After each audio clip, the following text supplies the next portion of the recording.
güzele sevdalıydım. Unuttu beni, unuttu. Ona canım vermez miydim? Bir başıma koydu gitti.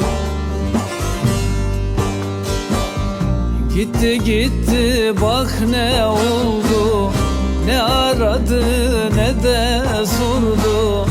Beni anlamayan zalim gitti belasını buldu.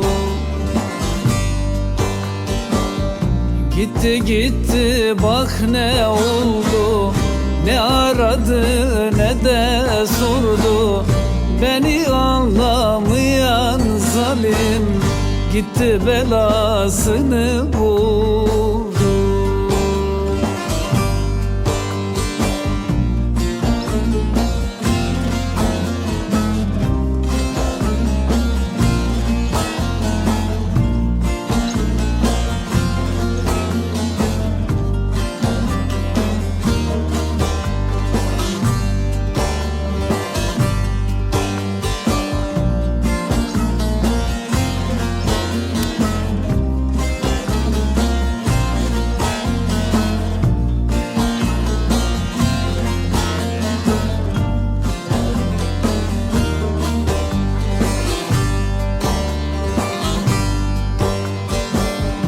Düştüm bir zalim eline, sakız etti beni dile.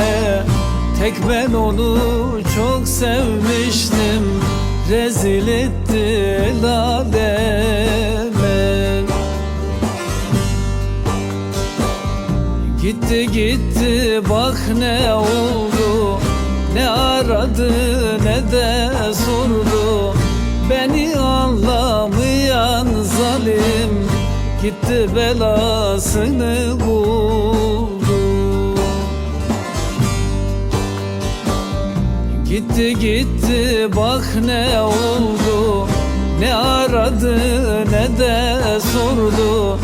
Beni anlamayan zalim gitti belasını buldu.